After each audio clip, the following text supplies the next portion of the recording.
मुल्क में इस वक्त कोविड की तीसरी लहर या तीसरा फेज़ शदीद से शदीद होता जा रहा है। हर गुजरते दिन के साथ अफेक्टेड केसेस की तादाद में भी इजाफा हो रहा है और बदकिस्मती से अमवात में भी इजाफा हो रहा है। इस वक्त बड़ी शदीद ज़रूरत है कि लोग SOPs को फॉलो करें और जो NCOC की जानिब से तरीक़ेकार बताए गए हैं, जिन SOPs को फॉलो करने का कहा जा रहा है, उनको भी फॉलो करें और जिन लोग के लिए वैक्सीन दस्तियाब हैं, जो बआसानी उनको लगवा सकते हैं, वो जल्द अज जल्द लगवाएं। और कुछ हल्कों की जानिब से ये एतराज़ भी मुस्तकिल बुनियादों पर हुकूमत पर उठाया जा रहा है कि वैक्सीन की फ़रोग की खरीद में हुकूमत बहुत ही सुस्ती और काहली से काम ले रही है। लेकिन आज ही एक अच्छी खबर आई है कि इस रवा महीने कोरोना वैक्सीन की 70 लाख मजीद डोजेज़ पाकिस्तान पहुंच जाएंगी, जिसमें एकैन बायो भी शामिल है। साइनोफार्म की 40 लाख वैक्सीन भी इसमें शामिल होंगी। जबकि इससे भी अच्छी खबर यह है कि चीनी माहिरीन की मदद से अब ये वैक्सीन मकामी सतह पर ही मुल्क के अंदर ही तैयार करने की कोशिशें की जा रही हैं। कब तक इस अमल में कामयाबी मिलेगी, इसी बारे में गुफ्तगू करते हैं। पार्लिमानी सेक्रेटरी बराए सेहत नौशीन हामिद साहबा हमारे साथ मौजूद हैं।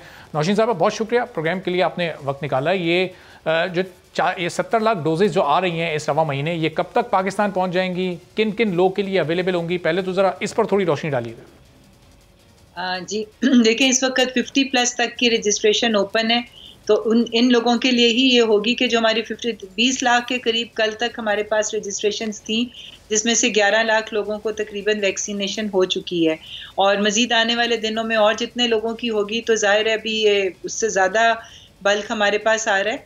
और जो कैंसिनो बायो की आप बात करें, ये 15 अप्रैल तक स्केड्यूल्ड है कि हमारे पास ये 30 लाख डोजेस का कॉन्सेंट्रेट पहुंच जाएगा, जिससे बल्क पैकिंग में।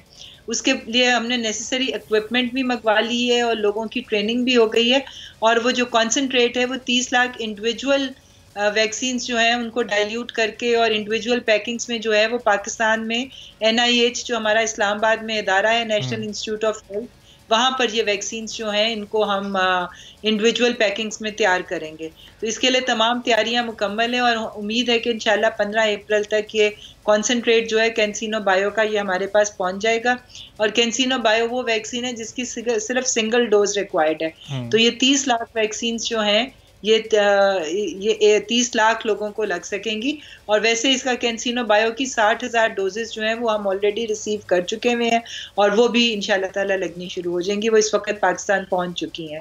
उसके अलावा 10 लाख जो है साइनोफार्म की वैक्सीन भी पिछले हफ्ते पहुंच गई है। और डॉक्टर साहब, जो 70 लाख का फिगर आ रहा है इस रवा महीने का, ये कलेक्टिव फिगर है या फिर ये जो 30 लाख जो मकामी तौर पर तैयार हो रही है, खाम वैक्सीन आ रही है, ये अलहदा है और वो 70 लाख अलहदा है? नहीं जी, 70 लाख में से 40 लाख साइनोफार्म की हैं और 30 लाख ये जो हमारे पास कॉन्सेंट्रेट आ रहा है वो वाला है जी। मगर इसके अलावा हुकूमत इस वक्त रशिया से भी, चूंकि उनके वजीर खारजा आए हुए थे, हम रशियन वैक्सीन भी जो है हुकूमत खुद मंगवाने की, उसके लिए भी फाइनल बातचीत हो रही है। और मई, जून, जुलाई में मजीद कंसाइनमेंट्स जो मिलियंस ऑफ डोजेस की हैं वो भी पाइपलाइन में है इंशाल्लाह ताला। अच्छा, और फिर दीगर ममालिक से जो दीगर ममालिक वैक्सीन बना रहे हैं, जिसमें UK है और कुछ दीगर ममालिक के, क्या उनसे भी गवर्नमेंट इंटेंशन है गवर्नमेंट की उनसे वैक्सीन मंगवाने की, खरीदने की, या वहाँ से कोई ऐसा डायलॉग चल रहे हैं? जी बिल्कुल, इस वक्त देखें गवर्नमेंट जो है वो मल्टीपल एवेन्यूज पे काम कर रही है। हम किसी एक वैक्सीन पे या 2 वैक्सीन पे डिपेंडेंट नहीं है। हम लोग जहाँ से भी हमारी बातचीत हो रही है मुख्तलिफ कंपनीज के साथ, मुख्तलिफ मुल्कों के साथ, और कोवैक्स का प्लेटफॉर्म वो है जिसने हमारी 20% पॉपुलेशन के लिए वैक्सीन प्रोवाइड करनी है। वो एक्सपेक्टेड थी कि मार्च में हमारे पास आ जाए, मगर चूंकि वो ऑक्सफर्ड की वैक्सीन, उसकी तैयारी, वो मेजर बल्क उसका इंडिया में बनता है और कोवैक्स ने इंडिया को अपने रीजन के लिए मुख्तस किया था कि वो यहाँ पर वैक्सीन प्रोवाइड करेगी, मगर इंडिया के अपने अंदर इसका रेशियो इतना बढ़ गया कि तकरीबन 1 लाख लोग रोज़ डायग्नोज हो रहे हैं। उनका इन्फेक्टिविटी रेट और पॉजिटिविटी रेट पाकिस्तान से कई गुना, 4 गुना ज़्यादा है। तो वो वैक्सीन उन लोगों ने अभी फ़िलहाल उसके लिए एक्सपोर्ट एग्जेम्पशन सर्टिफिकेट नहीं दिया, मगर हमें उम्मीद है कि आइंदा 1-आध महीने में वो भी हो जाएगा और फिर हमें वो ऑक्सफर्ड की वैक्सीन भी जो है पाकिस्तान वो भी बड़े तादाद में आ जाएगी। इसीलिए आज असद उमर साहब ने अनाउंस किया है कि ईद के बाद हम तमाम लोगों के लिए वैक्सीनेशन की रजिस्ट्रेशन ओपन कर देंगे। ये एज ब्रैकेट ख़त्म हो जाएगा और फिर तमाम पाकिस्तानी शहरी जो रह गए हैं वो तमाम अपने आप को रजिस्टर करवाएं और इंशाल्लाह ताला सबकी जो है वो वैक्सीनेशन हो जाएगी, क्योंकि हमें उम्मीद है कि ईद के बाद हमारे पास काफ़ी बड़ा बल्क जो है वैक्सीन का मजीद आ जाएगा। पर अभी जितने लोगों ने रजिस्ट्रेशन कराई है उनके लिए वाफिर मिकदार में वैक्सीन मुल्क में मौजूद है। लेकिन डॉक्टर साहब, जब ये सबके लिए ओपन हो जाएगा और हर आम शख्स अपनी रजिस्ट्रेशन कराएगा, फिर तो करोड़ों में ये वैक्सीन चाहिए होंगी, तो क्या इतनी 5, 6, 7, 8 करोड़ वैक्सीन पाकिस्तान ने तैयारी कर रखी है मंगवाने की आने वाले दिनों में? जी बिल्कुल, देखें गवर्नमेंट ने जो अपनी प्लानिंग की हुई है वो तो हमने अपनी 70% पॉपुलेशन को 65 to 70% population above the age of 18 वो हमारी टारगेट पॉपुलेशन है और उनके लिए वर्किंग की जा रही है।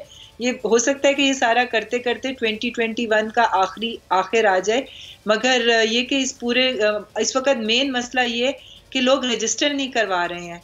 आपके सामने है, और जो रजिस्टर करवाते हैं उनमें से भी तमाम लोग वैक्सीनेशन सेंटर पे नहीं पहुंचते हैं। नो शो वाले बहुत सारे केसेस होते हैं, मगर अब हालात में आहिस्ता आहिस्ता बेहतरी आ रही है। पहले जहाँ पे 30-40% टर्न आउट था, अब हमारे जो स्केड्यूल्ड पेशेंट्स हैं वो तकरीबन 80% तक उनका टर्न ओवर होना शुरू हो गया।